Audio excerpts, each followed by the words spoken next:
Hello guys, it's me again, Krong TV, at sa video ito pag-uusapan natin ang isa na namang napaka-interesanting pangyayari patungkol sa ating paboritong manga at anime series na Boruto, Naruto Next Generation. Pero bago ang lahat, huwag kalimutang mag-like, mag-subscribe, pinutin na rin ang notification bell upang lagi kang updated sa mga susunod na video. A, B, C, D.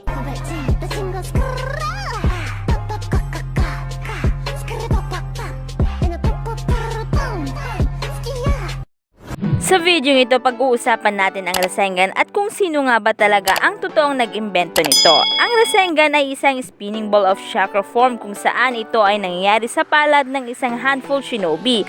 Upang magawa ito, kinakailangan ng extreme refined chakra control kung saan iilang ninja lamang ang nagtataglay ng ganito.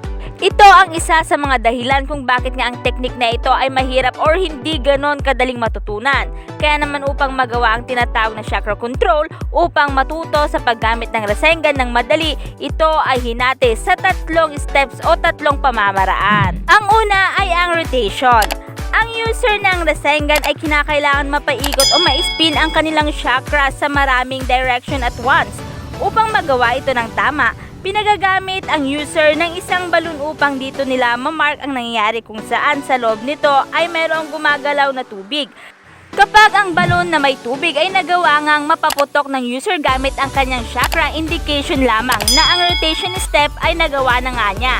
Napaka-importante ng step na ito dahil dito nalalaman ng user kung saan niya dapat spin ang kanyang chakra. Second step ay ang tinatawag na power. Sa step na ito, kinakailangan ng user na ma-increase ang volume at density ng kanyang chakra output. Upang magawa ito, binibigyan ang user ng isang rubber ball. Pero ang rubber ball na ito ay walang tubig sa loob, hindi kagaya ng first step.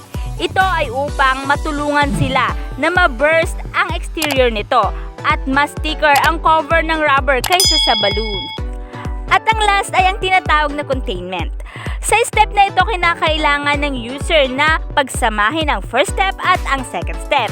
Upang magawa ito, ang user ay binibigyan ng balloon upang nga mag-visualize nito ang intended shape kapag ang balloon ay pumutok, otherwise moves, meaning ang mastery ay hindi pa na-achieve. Ang completion ng final step ay talagang mahirap. Ito ang dahilan kung bakit nga si Konohamaru at si Naruto ay kinakailangan na gumamit ng shadow clone upang matulungan sila sa forming ng Rasengan, kung saan ang kanilang clones ang siyang ginagamit nila upang nga makapag-create ng shell. Ito ang parang pinaka-shortcut sa paggamit ng Rasengan upang nga hindi sila gumamit ng maraming oras para ma-master ang kanilang chakra. Pero ito, matagal na nating nakikita ang Rasengan kasi diba ito ang isa sa mga iconic o yung trademark ni Naruto. Ito yung kadalasang teknik na kanyang ginagamit sa pakikipaglaban. So ito na nga, kahit na ganito nga, marami pa rin sa atin ang nalilito kung sino nga ba talaga ang totoong creator ng Rasengan. Sino nga ba talaga ang talagang gumawa nito? May dalawang taong sinasabing creator talaga ng Rasengan at ito ay si Ashura Utsutsuki at si Minato Namikaze, ang ika-4 na Hokage. Pero sino nga ba sa kanila talaga ang tunay na nag-create ng Rasengan? Sa dalawang sinabi kong creator na ito, may dalawa ding pinagbasehan, which is ang filler at ang canon. Meaning, filler usually is sa anime nangyayari at sa canon naman ay sa manga. Sinabi ko na dati yung meaning ng canon at filler pero uulitin ko sa inyo para po sa mga hindi po nakakaalam. Yung filler, ito po yung tumutukoy sa inilabas na storyline sa anime na wala sa manga. Meaning ito ay maaaring hindi gawa ng mismong writer o ng author. Ginagawa ito upang nga hindi nga maabutan ang mga nangyari sa manga or hindi malagpasan ang story sa manga. Ang canon naman ay usually sa manga ito kung saan ang storyline is confirmed or ginawa nga ng mismong author ng story. So yan nga ang canon at ang filler. So dumako na nga tayo dito sa creator ng Rasengan. Ito na nga isa-isahin natin. Unahin natin ay ang sa filler. Kung pagbabasihan ang sa filler, ang ipinakita dito ay si Ashura Utsutsuki. Kung hindi ako nagkakamali, gumamit itong si Ashura ng Rasengan sa episode 468 ng Naruto. Makikita dito na gumamit siya ng Rasengan-based jutsu laban sa kapatid nito na si Indra Utsutsuki.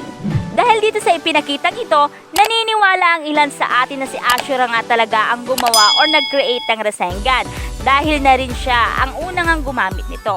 Pero ito nga ang ikalawa. Kung ang pagbabasehan naman ay ang manga o yung canon, dito ipinakita na ang creator ay si Minato Namikaze, ang ika-4 na Hokage.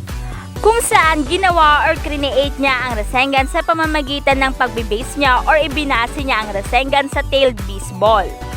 Kung saan ginugol niya ang 3 taon upang nga makreate ang Rasengan kung saan sinasabing ito ay ang highest form of shape transformation. So yan nga ang naging dalawang basehan kung sino nga ba talaga ang creator ng Rasengan. Pero sa tingin nyo, sino nga ba talaga sa kanila? Saan ba kayo talaga magbe-base? Ano ang mas pipiliin nyo? Si Ashura or si Minato Namikaze? So magsasabi nga ako ng ilang opinion both side kung saan magsasabi ako kung bakit si Ashura at kung bakit si Minato. So unahin nga natin dito kung bakit si Minato. Dito nga sa opinion na ito, sinasabing hindi talaga si Ashura Otsutsuki ang creator ng Rasengan. Bagkos ang creator nito ay ang ika-4 na Hokage na si Minato Namikaze. Dahil ito ay filler lamang, ibig sabihin, maaaring ayaw ng anime production na gumawa ng bago kaya naman Rasengan na lamang ang naisip. Bukod dyan, ang paggawa ng Rasengan o ang pag-imbento ng Rasengan ni Minato ay hindi mula sa sulat o kwento patungkol kay Ashura Otsutsuki. Bagkos ito ay ginawa niya ng mag-isa kung saan ay kumuha nga siya ng basehan mula sa nature o sa case nga ng tailed beast ball.